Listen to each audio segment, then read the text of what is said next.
la tournée des Lions britanniques et peut-être même une grosse surprise au mois de juin. C'est parti, coup d'envoi frappé par Wisniewski et les Racing Men dans les bras de Stephen Armitage. Comme disait Gonzalo Quesada cette semaine, il faut absolument éviter que la machine ne se mette en marche. Suter dévie sur Durand. Wilkinson lance Bastaro qui transperce le rideau défensif du Racing. Mathieu Bastaro qui poursuit tout seul. Il a le soutien de Smith. Il est repris à moins de 5 mètres. Il se relève, ceinturé par Matadigo. C'est la première occasion d'essai de ce match en faveur de Toulon. Mêlée ouverte près de la ligne. Durand écarte. Durand pour Mazoé. Mazoé rebondit sur Benarous. Grosse percée de Bastaro et l'action qui se poursuit avec Armitage. Avantage en cours pour les Toulonnais sur le côté fermé. Non. Ce sera une pénalité signalée par Monsieur Lafont. Première grosse action du match. Qui va échapper à Wisniewski. Le retour d'Estebanez un petit peu trop tard. Et la machine qui est lancée. Il tourne la tête, il hésite à transmettre ce ballon alors qu'il a un soutien. On ne le voit pas, mais il a un soutien sur sa droite.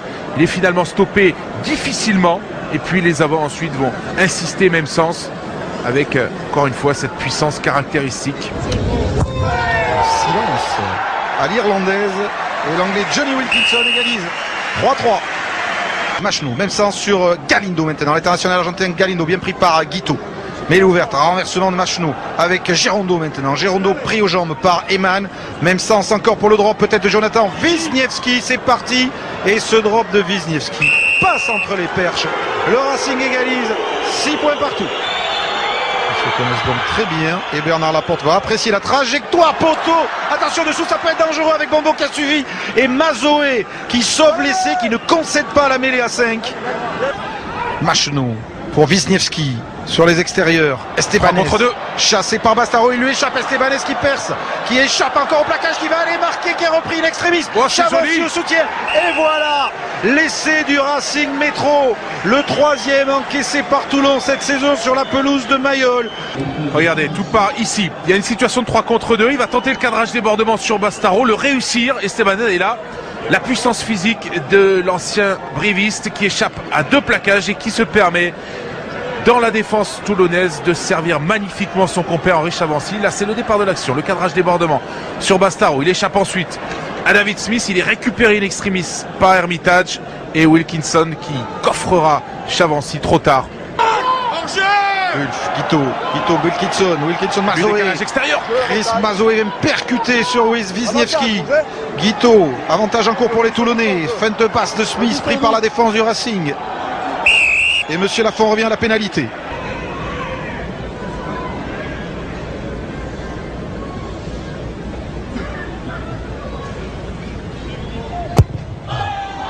Ça va passer. Très précisément 998 points sous le maillot toulonnais pour Johnny Wilkinson.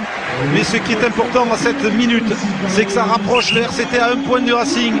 Toulon 15, Racing Métro 16. Estebanez. Crochet intérieur, échappe à Wilkinson, n'échappe pas à Chris Mazoé. Ballon conservé par les Racing Men et pénalité. 45 mètres face au poteau pour le Racing.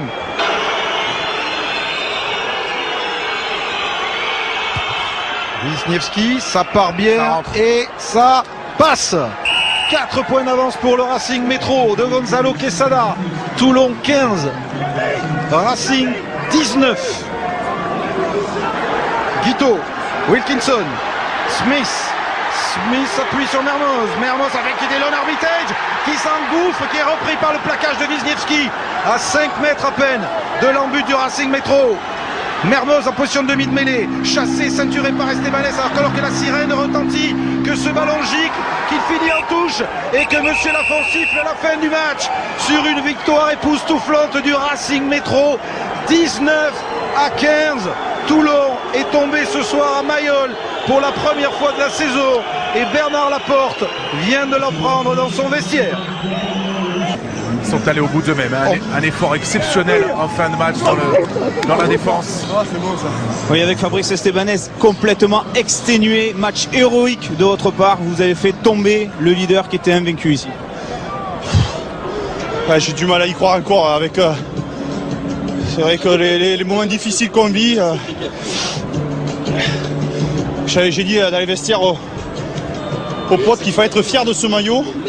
C'est sûr, on n'a pas à Colombes le pilou-pilou, on n'a pas ce formidable stade, mais je leur ai dit qu'il fallait avoir l'amour de ce maillot.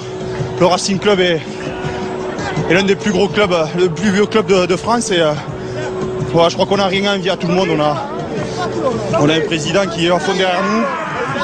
Le stade de Colombes se remplit de plus en plus, les gens viennent, et voilà, j'ai envie de leur dire qu'on est fiers, on est tous fiers de jouer au Racing, on va se battre jusqu'au bout pour atteindre nos objectifs, mais voilà, on rappelle pilou-pilou, mais on a un gros cœur.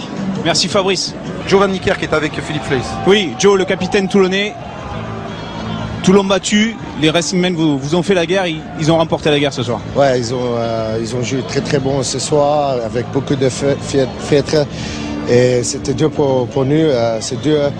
On est très très déçus, mais on va travailler pour gagner encore. Ouais, on a perdu une fois ici, donc c'est pas le soleil va arriver demain matin et c'est pas fini pour nous, définitivement. Mais félicitations à eux, ils sont très très bons ce soir. Merci Joey. Eric, on est avec Dimitri Zarzeski, le capitaine du Racing, véritable exploit. Est-ce que vous pouvez bâtir après ce genre de succès que vous êtes allé chercher au plus profond de vous-même? Du moins, je l'espère. On montre ce soir qu'on est capable de faire de belles choses. Ce soir, il y a eu une belle solidarité. On savait que ça allait être difficile, mais on a su le faire. Maintenant, il ne faut pas s'enflammer, il faut rester humble, continuer de bien s'entraîner parce qu'il nous reste encore de grosses échéances. La recette pour venir gagner ici, c'est donc vraiment de les agresser, ces Toulonnais. Oui, c'est ça, il fallait répondre sur les défis physiques. Je pense que ce soir on a répondu, on a eu une grosse défense, on est monté les chercher, on a gagné quelques impacts, on a été disciplinés, donc une belle conquête encore ce soir. Oui, c'est les ingrédients pour battre les meilleures équipes, même si ce soir Toulon peut-être était un petit peu en dedans. Mais oui, on va vraiment savourer cette victoire et puis on va commencer à passer au 6e de finale qui nous attend face au Saracens à Nantes la semaine prochaine. Merci Dimitri, et puis bonne nuit parce qu'elle risque d'être compliquée. On l'a dit, redit, énorme débauche d'énergie ce soir, vous avez créé un véritable exploit, vous étiez venu pour ça. Ouais, on était surtout venus pour se mesurer à la plus belle équipe de ce championnat, et je crois qu'on a su le faire avec le cœur. On n'a rien lâché. C'est vrai que voilà, on les a bien tenus en première mi-temps malgré le fait qu'on tourne avec 3 points de retard. Mais je crois qu'on n'a rien lâché. C'est ce qui a changé par rapport aux 2 rencontres de l'année dernière, que ce soit le match retour et le match de barrage où on avait craqué en deuxième mi-temps. Je crois que là on les a fait craquer, donc on est très heureux ce soir. C'est un déclic pour le Racing en vue de cette fin de saison? Je sais pas si c'est un déclic. C'est vrai qu'on part de tellement bas. On est capable de perdre contre le dernier à domicile et on est capable d'aller gagner contre le premier à l'extérieur. Donc c'est un petit peu le paradoxe du Racing cette année.